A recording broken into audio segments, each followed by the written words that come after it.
Today, we are diving into a big one, Geoffrey Hill. He was a poet so brilliant, so dense, that he often gets labeled as just difficult. But is that the whole story? Let's unpack his work and find out what makes it so rewarding. And that's a fair question, right? Why should we spend our time on poetry that feels like hard work? Well, Hill himself believed that wrestling with complex ideas, especially in art, makes us more thoughtful human beings. So let's put that theory to the test. So here's our plan. We'll start by getting a handle on Hill's reputation. Then we'll dig into the three massive themes that anchor his work: history, faith, and language. From there, we'll track his journey across a few key books and wrap up by figuring out why his words carry so much weight, even today.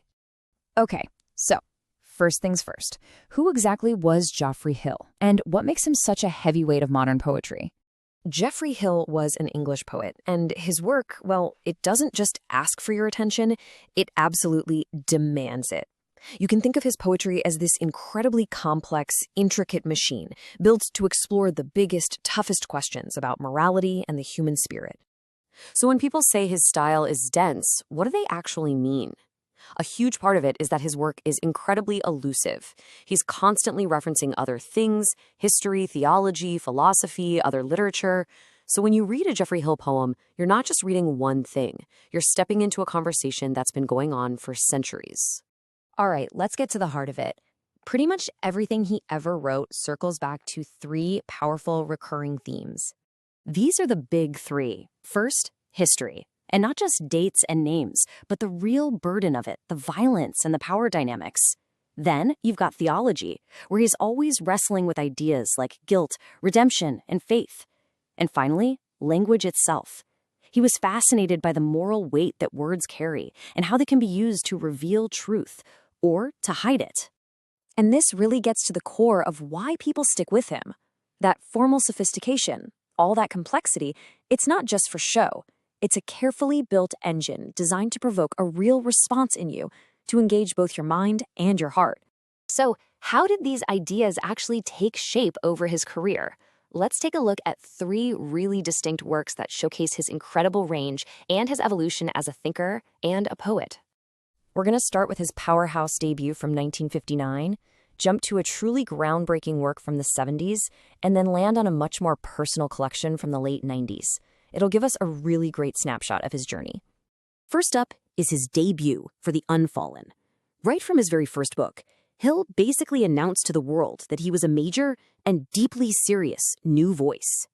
The poems in this collection feel like they've been sculpted, not just written. They're so meticulously crafted, and he's already deep in his major themes, thinking about guilt, responsibility, and this constant tug-of-war between our own flaws and the hope for something better. Okay, now let's jump forward 12 years. He publishes Mercy and Hymns, a book that many people consider to be one of his absolute masterpieces. And formally, it was a complete game changer. Here, Hill totally switches things up. He uses what are called prose poems. They look like little paragraphs, but they have all the music and density of poetry. And what he does is just incredible. He blends the story of an ancient king with memories from his own childhood to create this powerful meditation on how the past is never really gone. Now, fast forward another 27 years to The Triumph of Love. After decades of focusing on these massive historical and theological subjects, Hill turns the camera around and points it inward. What's so striking about this book is its emotional vulnerability. You really feel Hill grappling with his own life, with aging, with memory and loss. The tone is often mournful, almost elegiac, but it's not hopeless. Ultimately, it's about the power of things like love and redemption to endure, even in the darkest of times. So after that journey through his work, we're back to that first question. Why does this all matter? What's the lasting value of this difficult poetry?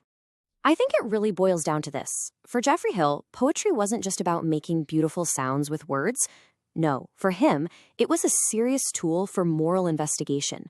It was a way to question power, to wrestle with history, and to really explore the soul. And that's his legacy, a profound, unwavering belief in the moral power of language. He never shied away from the darkest corners of human history, and he consistently showed us that art is one of our best tools for making sense of it all.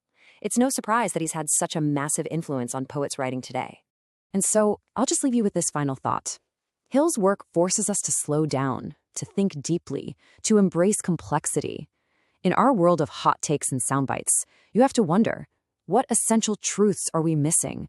What can we only discover when we're willing to sit with what's difficult, what's dense, and what's truly profound?